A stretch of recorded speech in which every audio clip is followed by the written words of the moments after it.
Well, for more now on how lawmakers are viewing the protests and the president's response, we're joined by congressional correspondent Lisa Desjardins. So, Lisa, I know you've been speaking with members of Congress all day today. Let's start with the Republicans you've been speaking to. How are they viewing the president's actions?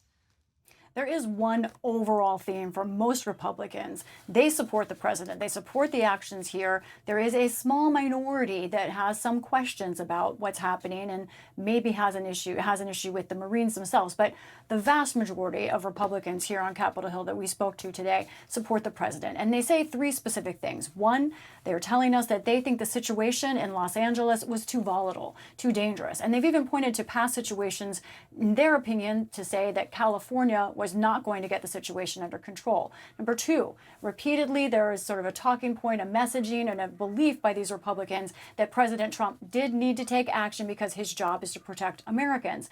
Number three, and this is important, Amna, Republicans today, many of them repeated this idea to me, that the Marines are there only to protect federal buildings and federal personnel. So while they weren't saying this was a red line for them, this was something that made it easier for Republicans to support active duty troops going into Los Angeles from President Trump. Now, we spoke to many Republicans today. I want to play a little bit of what some said, but many of them, while they're defending President Trump, were criticizing California Governor Gavin Newsom. So here's some of what we heard, starting with a California Republican. To be honest, my governor's on the wrong side of history. Like governors in the past who stood in the way of civil rights. I want to see rule of law.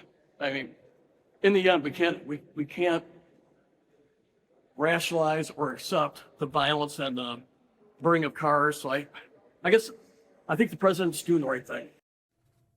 Well, this has been the dominant thought supporting the president from Republicans. I will say this conversation, this topic is not actually dominant itself on Capitol Hill. More members, left and right, seem to be focused on the president's budget bill.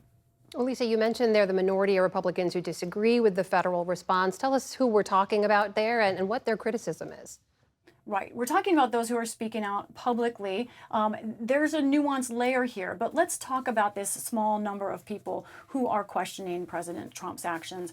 You can look at this right here. We talked to Senate Appropriations Chairwoman Susan Collins today. She is someone who does not believe the president should send active duty Marines into this sphere. She says that is a problem, especially with state-owned authority. The other one, Tony Gonzalez of Texas, he's someone who generally supports the president taking action here, but has called for the president to de-escalate what he's doing in Los Angeles. Now, what's interesting here is Democrats, of course, they are united in terms of opposing what President Trump is doing and his actions. Here's some of what they've said. This is not a rebellion. This is not an insurrection. These are demonstrators, only a small number of whom have engaged in violence.